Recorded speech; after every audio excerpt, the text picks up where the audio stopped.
Përshëndetje shikues të nderuar, jeni me magazinën informative 21 drejt për drejt, fillimisht ju njohi me zhvillimet kryesore në vend.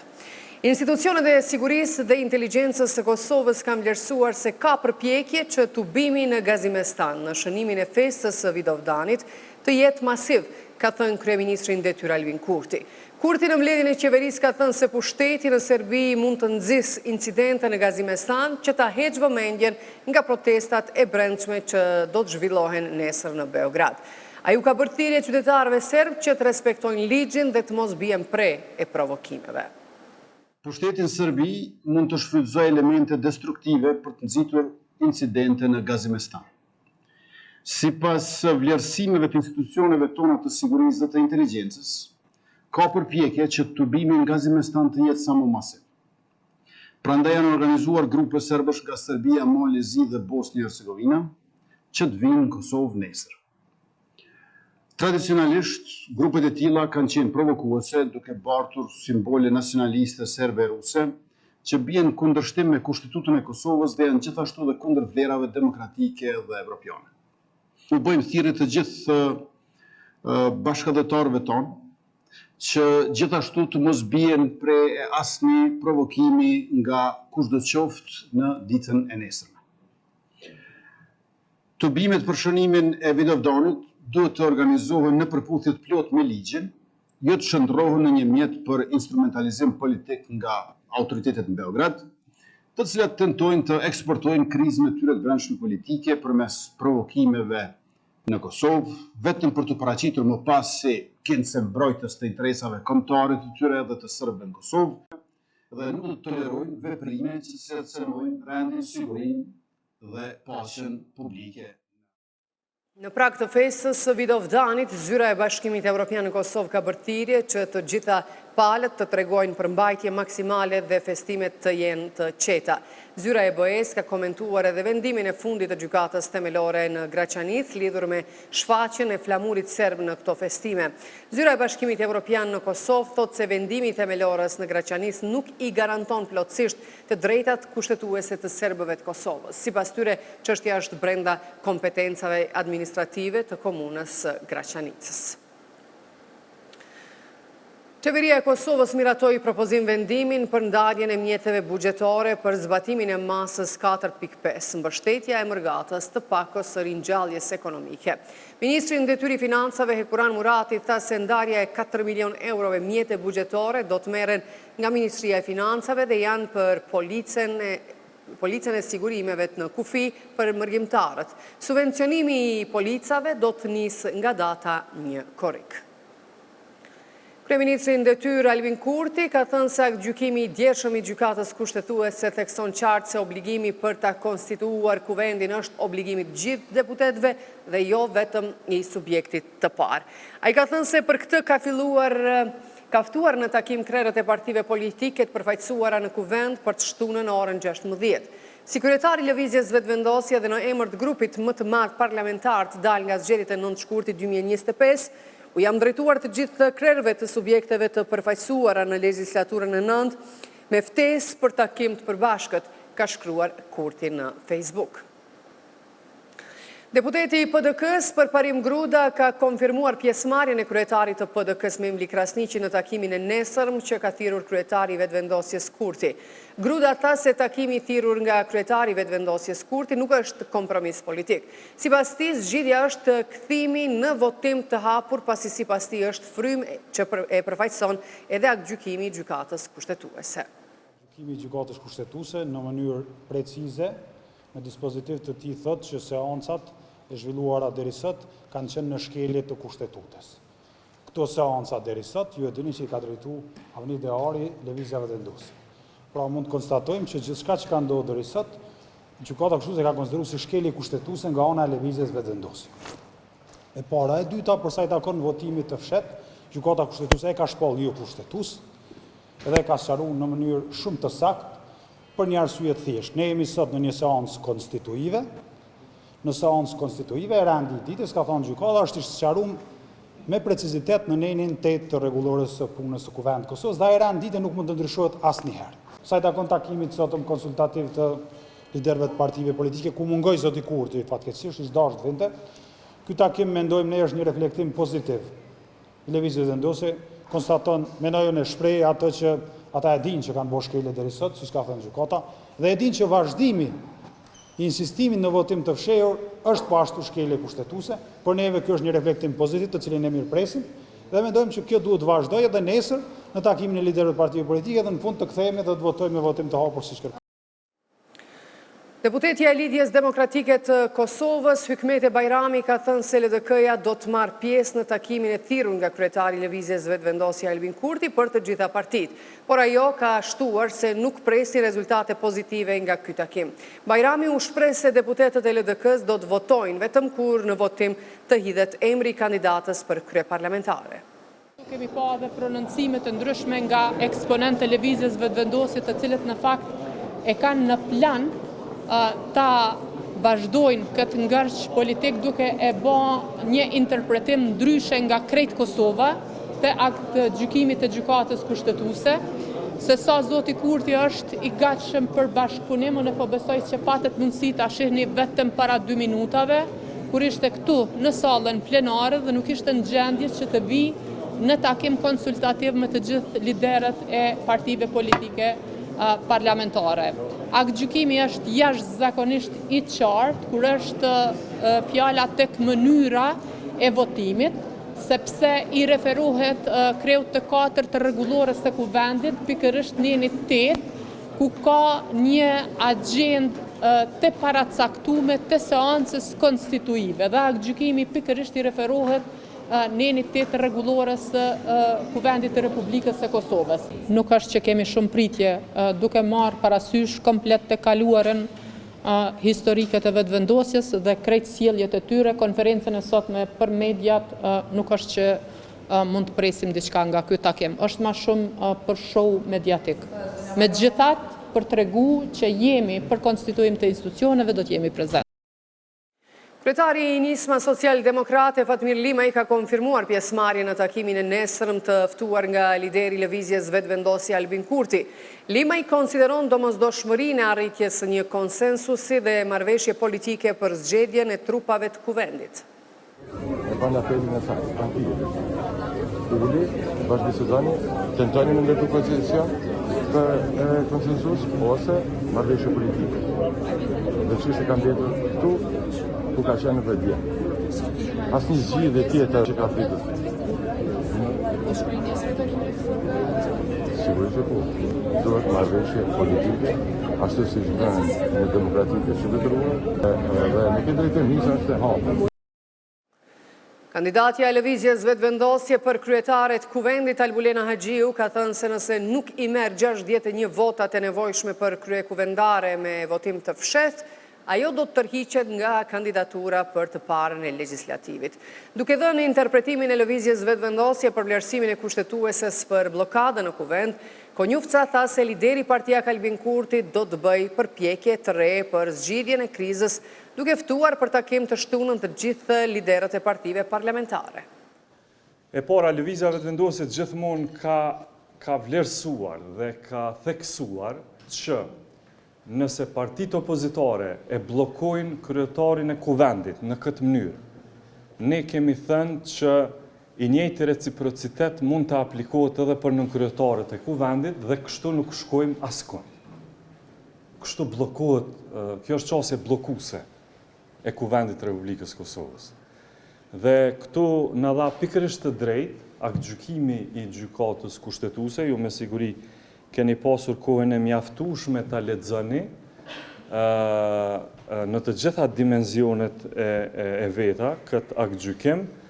Aty njëri prej më të rëndësishmëve prej konstatimit është që nëse hyhet në blokad për me kërku marrëveshje politike, secili subjekt me secilin, atëherë kjo nuk vlen vetëm për kryetarin e kuvendit. Një gjë që të cilën ne gjithmonë e kemi theksuar si vetëvendosje dhe partitë opozitare gjithmonë e kanë mohuar, duke ju thënë që për nënkryetare as që flitet, as që diskutohet, kinse kjo është e drejta e tyre dhe vetëm e tyre, kurse për vetëvendosjen nuk qenë ka kryetari mu zgjedh e drejta jonë. Kjo definitivisht u sqarua që obligimi për të përfunduar konstituimin e kuvendit është obligimi të gjithë deputetëve të Republikës Kosovës. Nuk është përgjegjësia vetëm e atij grupit parlamentar i cili ka dalë i pari në zgjedhje. Se i pari në zgjedhje nuk do më thonë me dalëm i pas 61 deputet. I pari në zgjedhje mund është me dalë si që kemi dalë ne, me 28 deputet. Dhe kur i ki 28 deputet, kjo i bie që nuk e ki automatikisht mazhorancën, nuk është obligimi vetëm të fituesi i zgjedhjeve, ka thonë gjykata kushtetuese sipas leximit tonë. Pra, obligimi është i gjithëve. E tash apo më tregoni çka kanë bë pala tjetër për me debloku kuvendin. E kemi lidhjen demokratike të Kosovës, e cila e ka qëndrimin më radikal, që nuk merr pjesë në kurfar votimi, nuk as për kryetarin, as për komisionin për votimin e fshet, as për kurfar ende të lëvizjes vetëvendosje. Mirë, po i keni edhe subjekte të tjera, të cilat kanë dhënë propozimet e tyre, propozimit të votimit të fshet për kryetar të kuvendit në kuvendin e Republikës tonë nga ana e kryesuesit zotit Avni Dehari, gjykata nuk ka gjetur asnjë shkelje sa i përket votimit të fshet. Të gjitha ata që thonë se Avni Dehari e shkeli kushtetutën përmes votimit të fshet, unë mendoj që ata janë lexues të dobët të aktgjykimit të gjykatës kushtetuese. Ata ose nuk e kanë lexuar vetë, ose interpretojnë gabimisht, ose interpretojnë me interpretime të tjerëve. Edhe kjo nuk është mirë. Gjykata kushtetuese ka thënë që nuk ka kurfar klauzule eksplicite që e obligon kuvendin patjetër me shku deri në pafundësi me votim të hapur. Edhe votimi i fshet është njëjtën kategori për nga legitimiteti kushtetues, por sikurse votimi i hapur. Ne nuk mund ta dim se në çfarë faze hyn Kosova mas 26 korrikut. Ne nuk mund ta dim. Ne mund të spekulojmë, po është edhe sot mëngjes një 10 interpretime të ndryshme se çka kjo i bie, prej zgjedhjeve të reja e deri te asgjë fare. E ftoj sërish opozitën që të reflektojnë edhe tani pas aktgjykimit të djeshëm të gjykatës kushtetuese. Dhe në fund, por jo më pak e rëndësishme, shumë e rëndësishme, aktgjykimi i gjykatës nuk e ndalon votimin e fshet, për këtë foli kryetari Konjufca, pra askund në aktgjykimin e gjykatës kushtetuese nuk thuhet se votimi i fshet bie ndesh me kushtetutën, të gjithë deputetët duhet të votojnë në seancën për konstituimin e kuvendit të Republikës së Kosovës. Për, kundër dhe abstenim. Prandaj, me rastin e votimit të fshet, kur votojnë të gjithë deputetët e kuvendit të Republikës së Kosovës, ashtu siç ka kërkuar edhe gjykata kushtetuese, ashtu siç ka obliguar edhe gjykata kushtetuese, nëse unë, si kandidate e propozuar nga lëvizja vetëvendosje, nuk i marr së paku 61 vota, tërhiqem nga kandidatura për kryetarin e kuvendit. Aktgjykimi i gjykatës kushtetuese për seancën konstituive po komentohet në mënyra të ndryshme. Ish funksionar të gjykatave vlerësojnë se vendimi është një udhërrëfyes se si të dilet nga ngërçi ndonse ka të meta, derisa në Institutin e Kosovës për Drejtësi thonë se ky aktgjykim nuk e zgjidh krizën. Me gjithë pikpamjet e ndryshme, vlerësohet se konsensusi politik është domosdoshmëri për zgjidhjen e blokadës. Me thonë drejtën, unë e kom po këtë vendim të gjykatës kushtetuese si udhërrëfyes, si dilet nga kjo situatë, apo siç po e thonë tash ngërç. Për shkak se ka përcaktuar sakt se partia e cila është më e madhe në këtë rast konkret BV-ja, ka për obligim dhe detyrim që të propozoj fillimisht kandidatin dhe pastaj, nëse nuk i ka numrat, me një farë marrëveshje apo konsensusin ndërmjet këtyre grupeve parlamentare të arrijë dhe të marrë numrin një mjaftueshëm që është 61. Po çka pas 30 ditësh nuk caktoi ndonjë sankcion se çka ndodh nëse nuk konstituohet kuvendi brenda afatit që përcaktoi 30 ditë pra?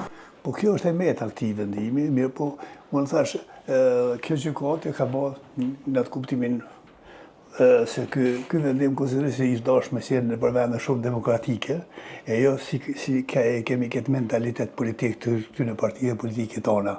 Prandaj këtyre duhet edhe me avizatu, edhe kur të hinë si me hinë në kuvend dhe si me dalë.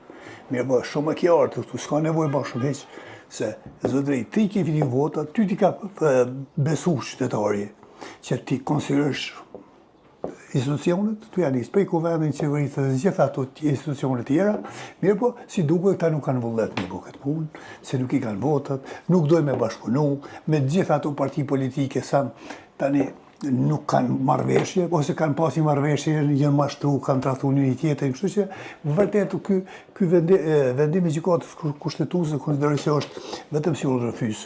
Prandaj meta më e madhe e këtij vendimit të gjykatës kushtetuese se nuk ka thonë çka pas 30 dite. Kështu që kushtetuta ka përcaktuar saktë. Nuk gëzon as gjykata kushtetuese me thonë një vendim tjetër.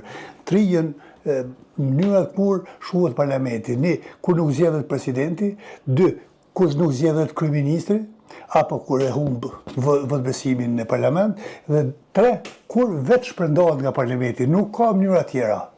Prandaj këtu për me mujt, me bëu diçka, këtu mas pojë duhet më konsilju, as nuk ka zgjidhje jashtëzakonshme, këtu duhet më arrit konsenzusi politik. Këtu sopër ne kemi po vërtet nuk ka vullnet politik për me zgjidhje ose me dalë për këtij ngërshi, por të shohim qytetari duhet të pas shumë kujdes nesër kur shkojmë zgjidhje ku i dham votën. Po ndërkohë sa i përket votimit të fshehtë, bëri të shajsë është kundër kushtetuese apo edhe këto la pikpyetje? Mësati po interpretohet në mënyra të ndryshme, nga opozita po shihet që është, do thotë, në të drejtën e tyre që është kundër kushtetues, ndërsa nga lëvizja në dosje po shihet se në të drejtën e tyre. Është fakt se vendimi për daljen e votimin fshehtë është kundër kushtetues, edhe kundër rregullores së kuvendit. Nuk ka të drejtë kryesuesi tani që e ka rolin e një moderatori, nuk ka të drejtë të ndryshoj mënyrën e votimit në mesin kur ke hinë seancë o marrë vendimi për mbajtjen e seancës konstitutive, edhe dihet çka ka më vendosë seancë konstitutive. Nuk mundet kryesuesi, as ka drejt kushtetuese që ai ta ndroj mënyrën e votimit brenda kësaj seancës. Kjo është një seancë. Andaj sikur të kishte pas të drejtë, ai duhet me deklaru deputet që a më shku në votim fshehtë apo më shku. Mirë po ky e ka te kalu këtë edhe thot të themelojmë komisionin për votim. Këtu, gjykata ka thonë që s'ka drejt me ndryshu. S'ka drejt. Ka drejt votimit në fshehtë, normal që ti gjithkush në këtë rastin konkret, nuk ka drejt. Prandaj se kjo është mbledhja e cila e ka përcaktuar Glauku Njumca me gjithë kryetarët e grupe partive politike parlamentare. E kanë përcaktuar saktë radhën e ditës. E ky radhë nuk gëzon më tek ky s'ka kompetencë me ndryshuar radhën e ditës. Prandaj këtu është ai problemi. E tash, nëse ky tani përbëmon shkeljen e dytë, kur po thot s'ka vota për komision, atëherë ky duhet me thirr Glauku Njumcën, Glauku Njumca me vazhdu seancën edhe me propozu kandidatin tjetër ose ka të njëjtin kandidat. Në fakt, ky aktgjykim nuk e zgjidh fare krizën. Fillimisht duhet theksuar faktin se gjykata kushtetuese në këtë aktgjykim ka dalë përtej kërkesës, përtej asaj se çfarë është kërkuar. Në rastin konkret do thotë ka vlerësuar seancën përkundër faktit që nuk është kërkuar përmes kërkesës para gjykatës kushtetuese vlerësimi i seancës dhe si tërësi nuk ka bazë kushtetuese që të vlerësohet seanca dhe përkundër kësaj do thotë përkundër mungesës së një vendimi specifik kushtetueshmëria të cilit do të vlerësohej, gjykata kushtetuese është përgjigjur në disa pyetje të cilat nuk janë bërë fare. Për më tepër, edhe në dhënien e këtyre përgjigjeve, gjykata kushtetuese nuk ka pasur guxim profesional për t'i prerë çështjet, për të treguar saktësisht se si rregullohen, mirë po që ka përcaktuar disa vlerësime të përgjithshme që realisht nuk i kontribuojnë krizës. Gjykata kushtetuese jep një afat për 30 ditëve që duhet të konstituohet Kuvendi i Republikës së Kosovës, mirë po në mungesë të një dispozite ligjore, dispozite kushtetuese nuk tregon se çfarë ndodh nëse Kuvendi nuk konstituohet fare. Në anën tjetër do thotë edhe tek çështja e mënyrës votimit e tjerë jep disa vlerësime të përgjithshme që realisht nuk e adresojnë dhe normalisht që nuk e zgjidhin krizën. Siç ka theksuar edhe vetë gjykata kushtetuese dhe kemi theksuar vazhdimisht, çështja në rastin konkret kërkon një zgjidhje politike dhe që partitë duhet të merren vesh dhe të arrijnë një konsensus për formimin e institucioneve. Në rastin konkret, përkundër që kemi një aktgjykim gjykatës kushtetuese, nuk kemi të bëjmë me një çështje kushtetuese, me një keqkuptim kushtetues, mirë po kemi të bëjmë me një çështje politike, zgjidhja të cilës kërkon marrëveshje politike. Ndërkohë sa i përket votimit të fshatit, çfarë thoi se është kundër kushtetuese apo jo? Realisht gjykata kushtetuese fillimisht ka një paqartësi në lidhje me këtë çështje, për shkak se nuk e ka thënë prerëzi. Në një vend thotë që janë të përcaktuara rastet kur duhet votuar, kur është votimi i fshet, në një rast tjetër thotë se kjo nuk përcaktohet, e më pastaj thotë se u takon deputetëve që të vendosin për gjitha çështjet përfshirë dhe mënyrën e votimit. Mirë po, deri tani ne po e shohim se deputetët nuk po duan votim të fshet. Kjo do thotë kjo çështje tani më është trajtuar në disa seanca dhe e kemi por vazhdimisht se cili është vullneti i deputetëve. Deputetët nuk duan votim të fshet, për këtë arsye nuk ka asnjë bazë që të procedohet tutje me votim të fshet përderisa edhe deputetët e kanë këtë vullnet. Kryetari i Aleancës për Ardhmërinë e Kosovës Ramush Haradinaj deklaroi se kanë kërkuar nga kryesuesi i seancës konstituive Avni Dehari takim konsultativ që të kalohet në votim të hapur. I pari i Aleancës theksoi 2 gjeturat kryesore në vendimin e gjykatës kushtetuese. Shohim se 2 gjeturat kryesore janë praktika e votimit. Praktika e mëhershme e votimit, ajo është e parapame, sikur se e dim në kuvend praktike e votimit, ka qenë vota e hapur, po ashtu e gjetur e rëndësishme e që theksohet është domosdoshmëria e bashkëpunimit në këtë rast, pra në rast të mungesës shumicës, e bashkëpunimit mes forcave politike, edhe ajo që është tani vendim i gjykatës kushtetuese për këtë gjetura në shpjegimet paraprake, ndërsa në vendim është edhe kohëzgjatja. Udhëheqësi i seancës konstituive të kuvendit Avni Dehari në një intervistë për Radio Televizionin 21 ka thënë se duhet të ekzistojë vullneti për marrëveshje politike pas vendimit të gjykatës kushtetuese. Sipas tij, pas dështimit me votim të hapur për zgjedhjen e kryeparlamentarit, do të vazhdojnë me votim të fshehur. Nuk ka pasur të bëhen edhe kaq konferenca, po ka munguar vullneti për marrëveshje.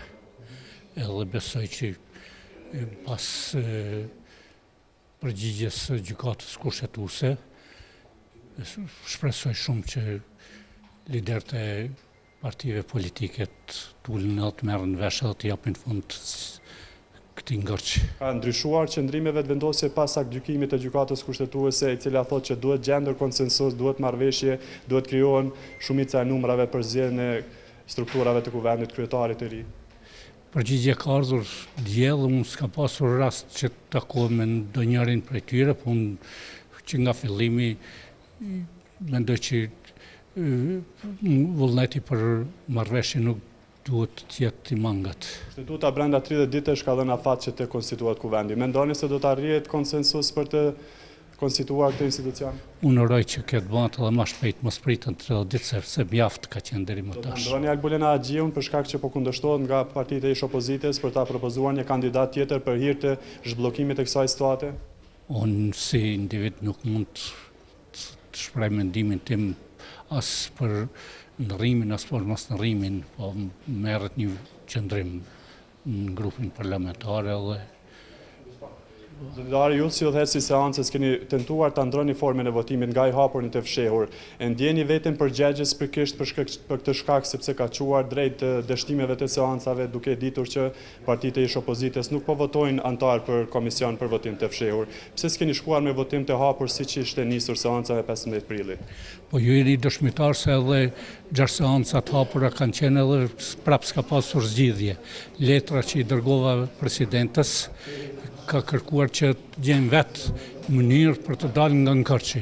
Edhe kjo ka qenë arsyeja që kam propozuar edhe votimin e fshehtë, po edhe që nuk po jep zgjidhje tjetër mënyrë, nuk kam pasur mundësi të gjej, të shohim tash pas përgjigjes së gjykatës kushtetuese se si do të rrjedhin punën. Çfarë vlerësoni tek vendimi i gjykatës kushtetuese? Cila është pika që duhet i referoheni për zgjidhjet e ngërshit? Le gjendet një marrëveshje. Kjo është edhe porosia e gjykatës. I përket vetëvendosjes të gjej marrëveshje, se u grupi më i madh parlamentar, keni filluar negociata dhe me cilet subjekte si është një zgjidhjen, sepse kushtetuta jep të drejtë juve që të gjeni zgjidhje. Jo, marrëveshje duhet gjenë të gjithë liderat, sepse konstituimi i seancës konstitutive është përgjegjësia e gjitha grupeve parlamentare, gjitha subjekteve, secili ka hisën te. Pastaj puna për qeverinë ndryshon. Është tjetër veprim. Çfarë veprimi jo për qeveri? Keni numrat apo do të keni një blokadë rradhës? Nëse janë numrat, krijohet. Nëse janë numrat, kalon tepër subjekti tjetër. Nëse nuk gjenden prap numrat, shkohet në zgjedhje. Jeni të hapur që të lëshoni rrugë siç kanë kërkuar partitë ish opozitës duke mos patur zgjidhje të kësaj blokade? Për çfarë? Për një shumicë tjetër parlamentare. Po nëse nuk bën numrat, atëherë natyrisht që kalohet në një shumicë tjetër parlamentare.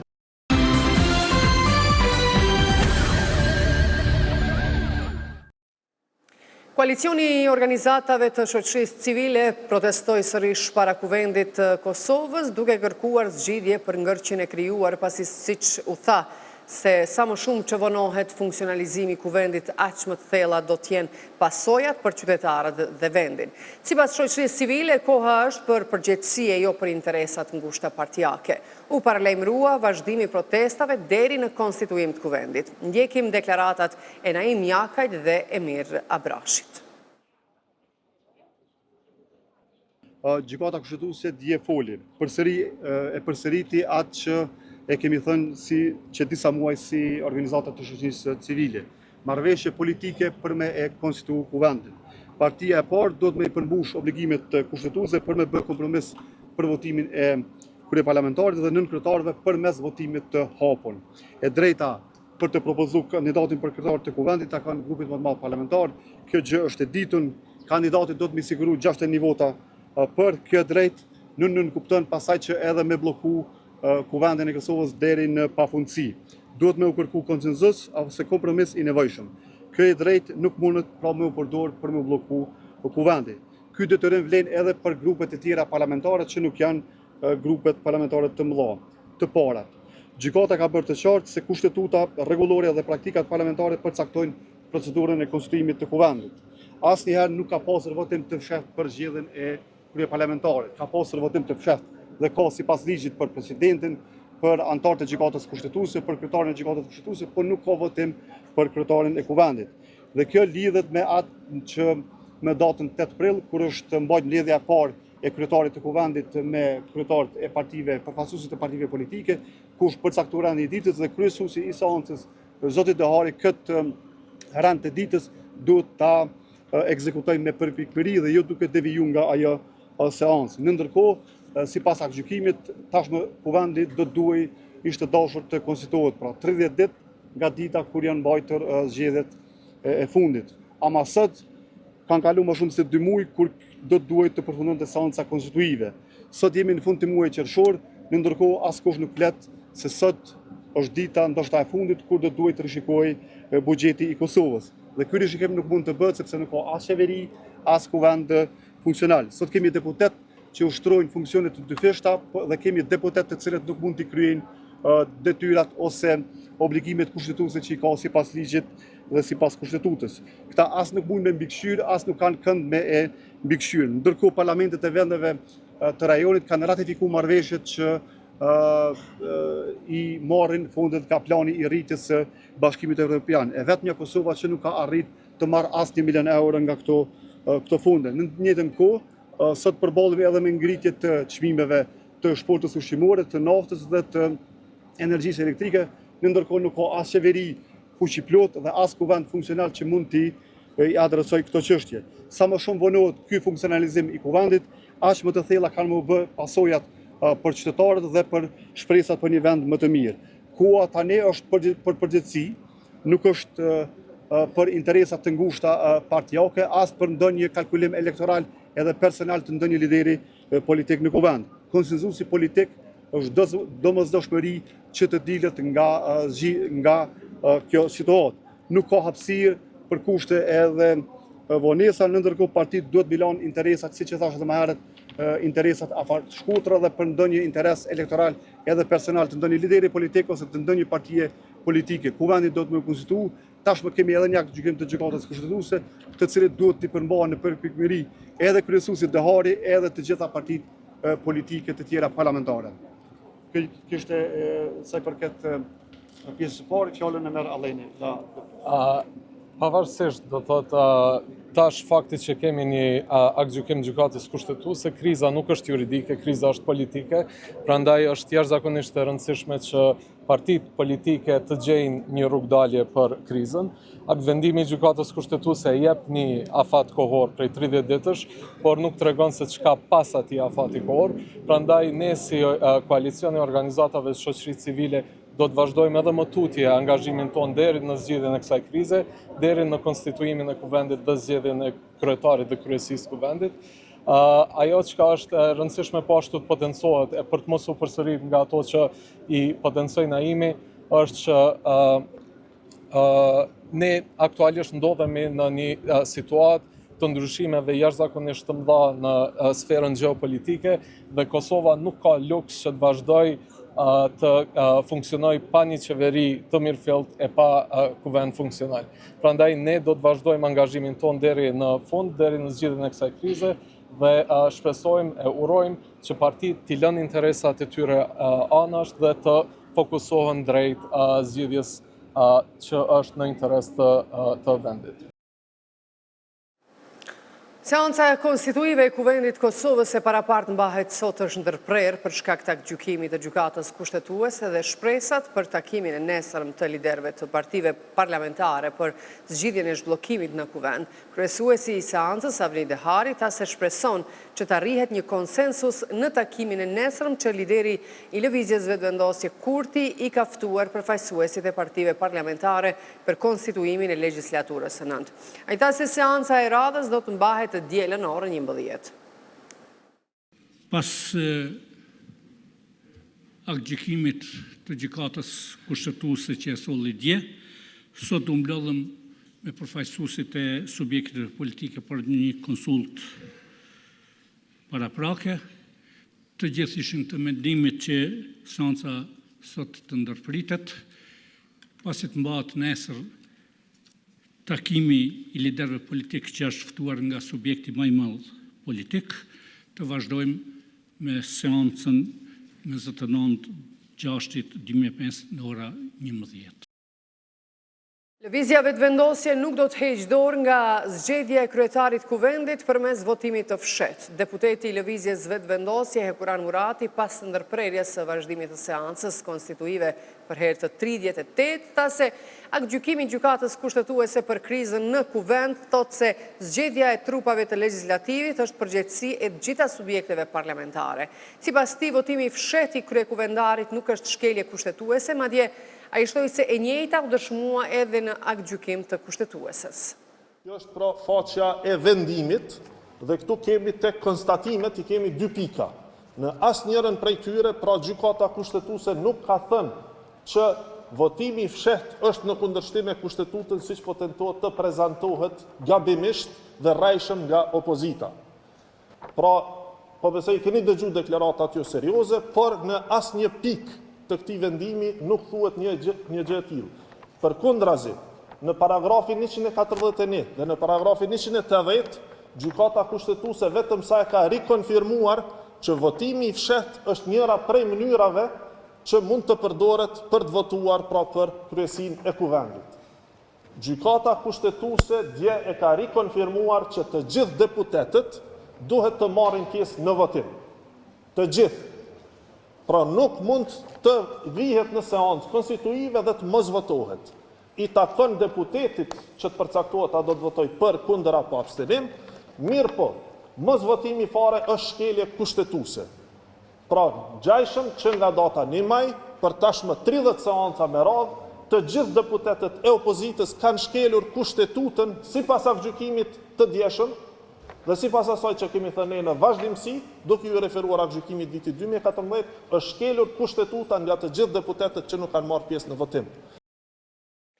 Deputetja e Partisë Demokratike të Kosovës, Vlora Qitaku, tha se në takimin e nesërm të ftuar nga kryetari i lëvizjes vetëvendosje, do të theksojnë se duhet ketë kompromis dhe bashkëpunim. Sekretarja e përgjithshme e PDK-s tha se asnjëherë nuk kanë ikur nga takimet.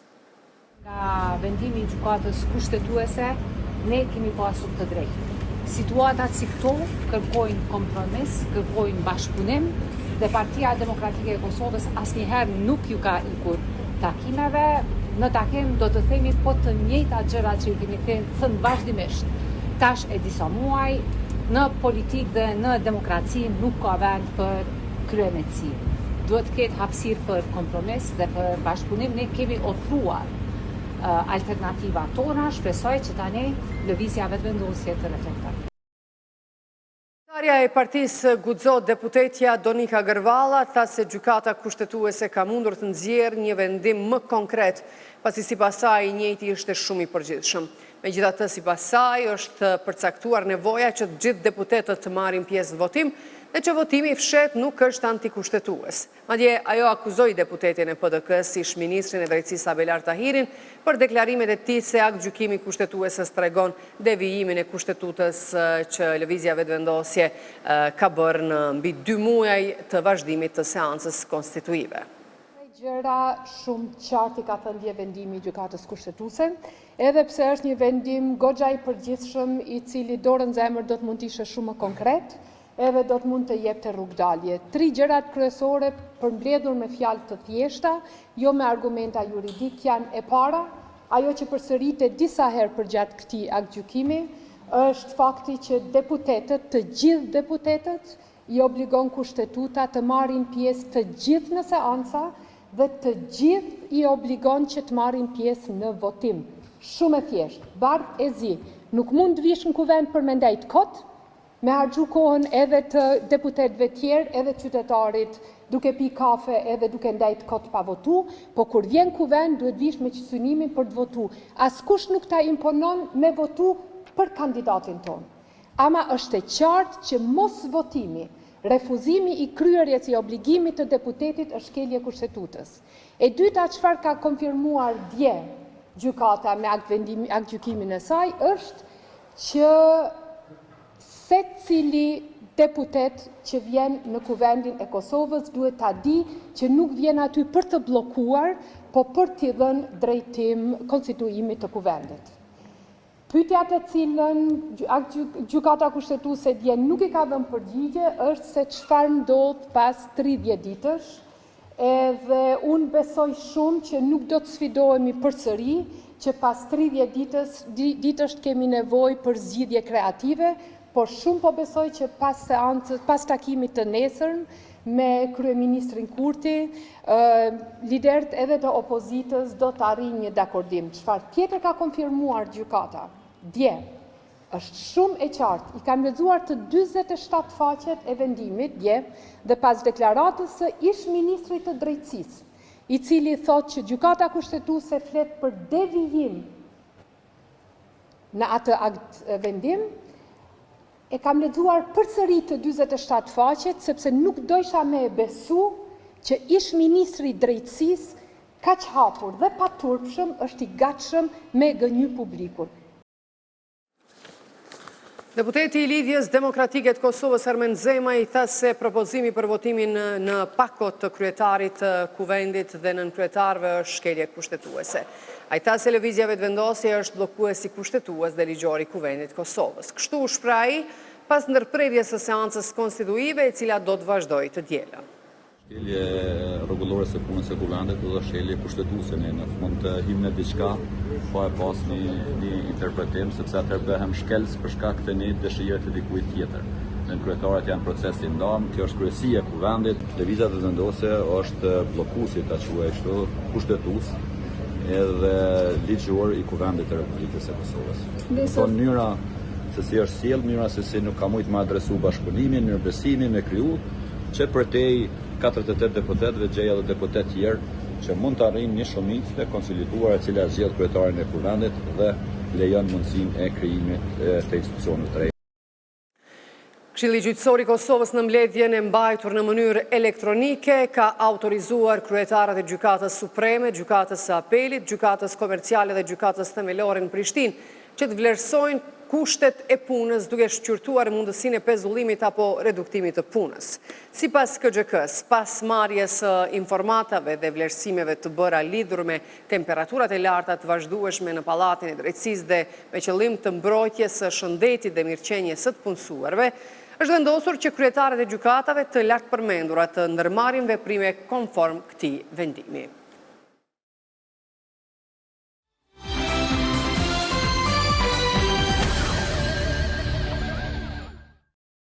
Nga sot edhe 350 rekrut ushtarak janë bashkuar forcës së sigurisë së Kosovës. Në ceremoninë e betimit të ushtarëve të rinj që i takojnë gjeneratës së dytë për vitin 2025, morën pjesë përfaqësues shtetëror, të cilët thanë se ushtarët e Kosovës janë të pathyeshëm e sovranitetit të integritetit territorial i paprekshëm.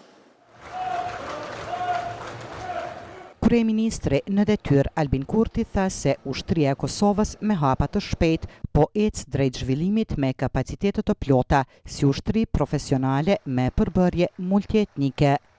Ushtria jonë është e furnizuar më shumë se kur me arsenal ushtarak, sistemet armatimeve nga më modernet, gjersa pritet që brenda 2 viteve të ndërtohet edhe fabrika e parë shtetërore për prodhimin e municioneve në Republikën e Kosovës. Ushtria e Kosovës me hapat shpejt po ecën drejt zhvillimit me kapacitetet plota si ushtri profesionale me përbërje multietnike.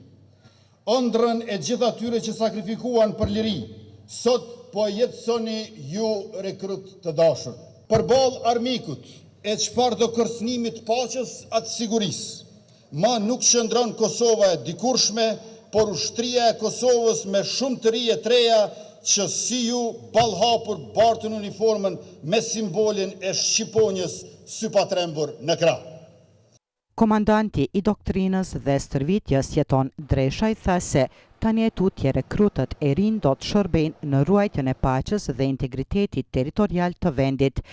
Përmes këtij trajnimi ju keni dëshmuar vendosmërinë tuaj për të shërbyer vendit dhe qytetarëve të Kosovës, duke kontribuar në ruajtjen e paqes, sigurisë dhe integritetit tonë territorial.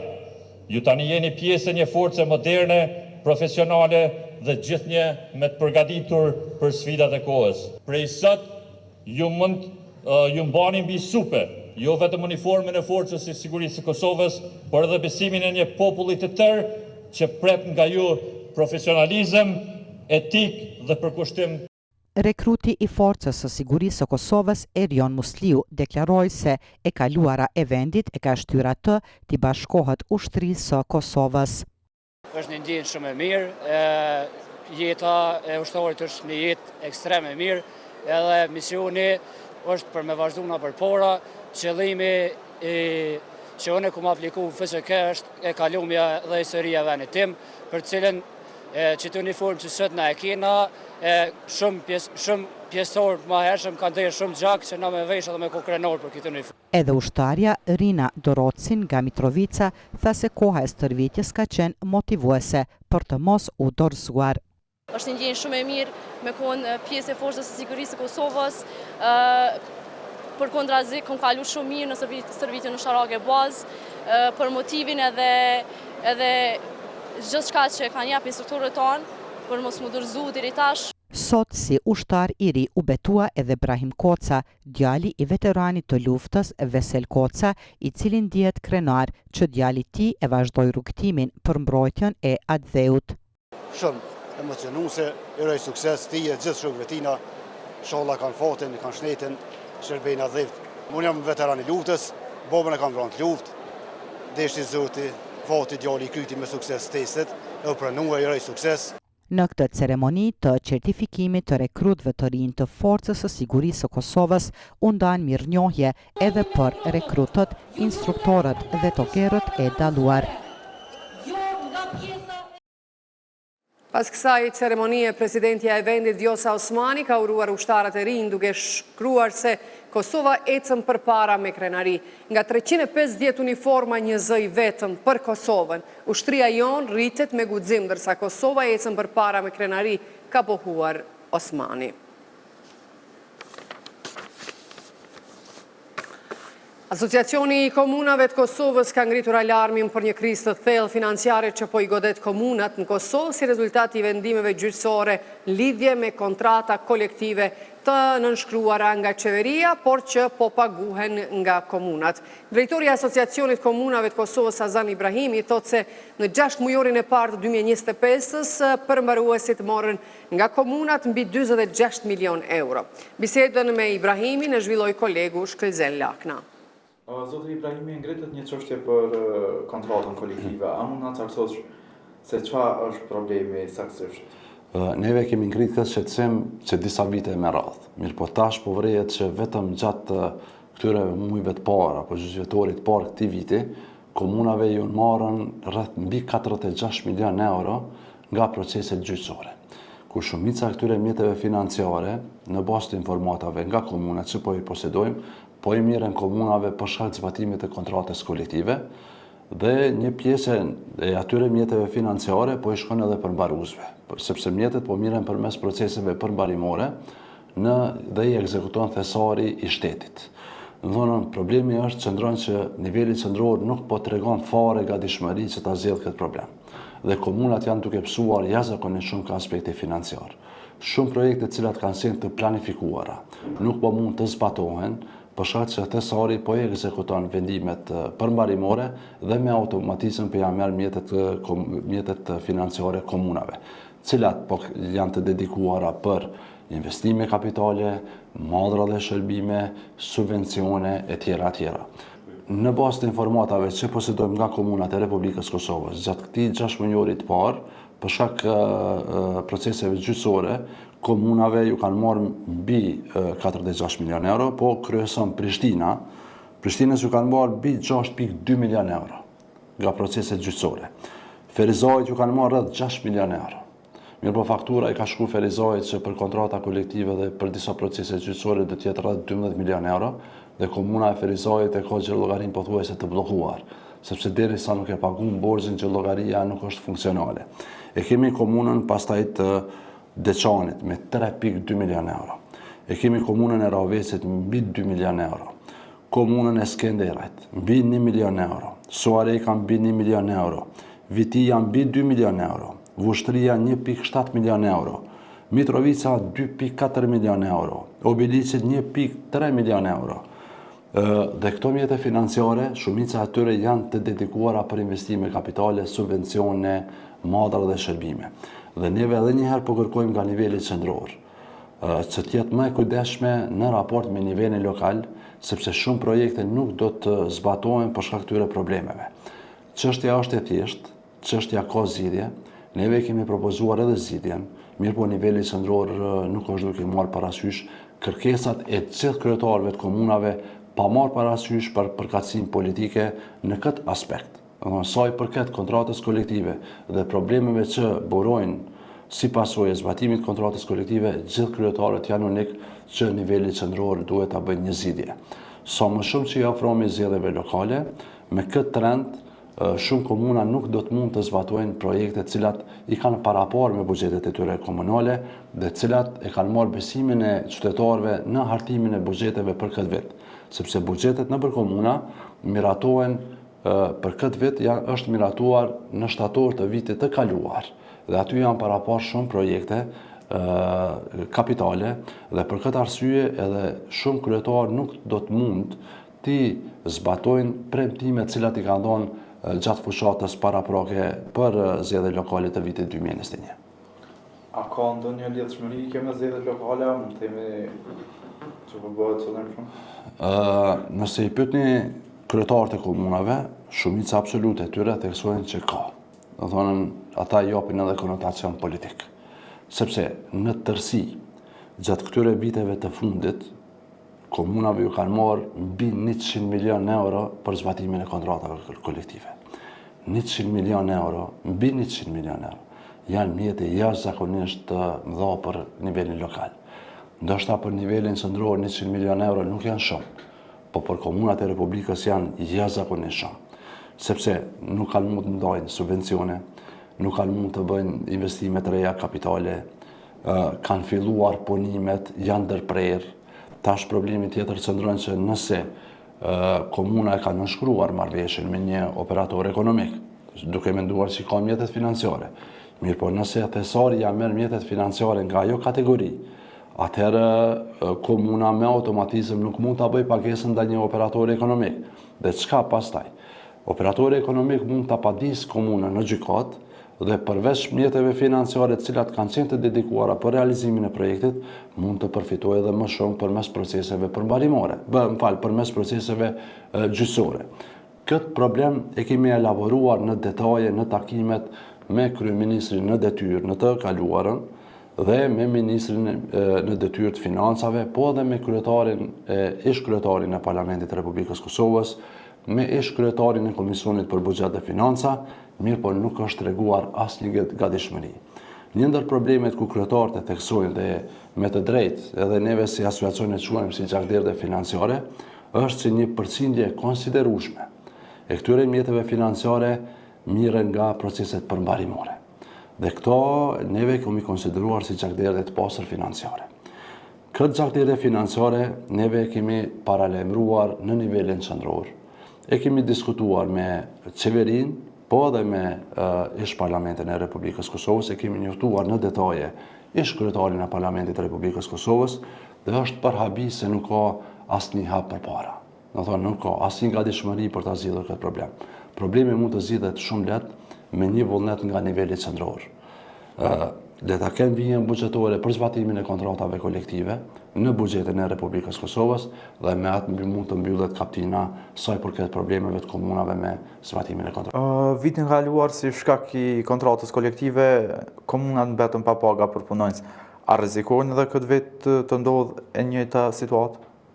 Pagat me legislacionin në fuqi i garanton niveli qendror. Do të thonë buxheti për këtë vit është miratuar në ish-Kuvendin e Republikës Kosovës dhe aty janë të parapara edhe pagat për zyrtar publik. Kështu që pagat janë përgjithësi e nivelit qendror. Neve në fillim kur i kemi hasur probleme në disa komuna e Vitis, po kanë qenë edhe disa komuna tjera, neve kemi bërë qartë që pagat janë përgjithësi e nivelit qendror.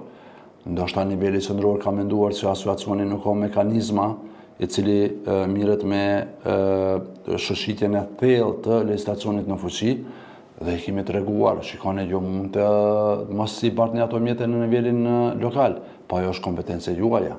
Nëse nuk e bëni një veprim të tillë, normal që është shkelje ligjore.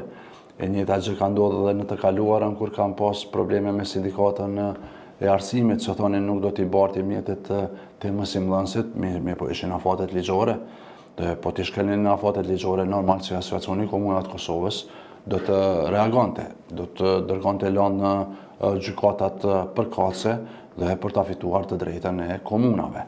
Do të thonë, shikoni, asociacioni komunat Kosovës në vete i ka 23 asociacione sektoriale. Dhe një ndër asociacione tona është edhe i shefave të zyreve ligjore të komunave, cilët janë jashtëzakonisht të përgatitur ka aspekti ligjor. Dhe gjitha këto brenga ne i marrëm në këtë drejtim, i marrëm nga kolegjiumi jon i shefave të zyreve ligjore. Nëse ka të bëjë problemi me financa, atëherë kemi kolegjiumin tonë të drejtorëve komunal të financave, cilët na informojnë dhe na ushqejnë me informata për problemet cilat komunat po ballafaqohen.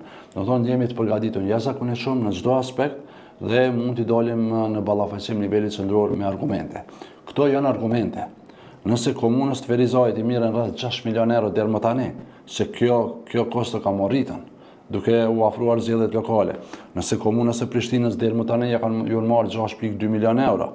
Po para mendonin komunave të mesme dhe të vogla, me u marrë ka 600.000 euro, 700.000 euro, është jashtëzakonisht një dëm i madh për këto komuna. Nderuar shikuesi, ju falenderojmë për vëmendje, mirupafshim.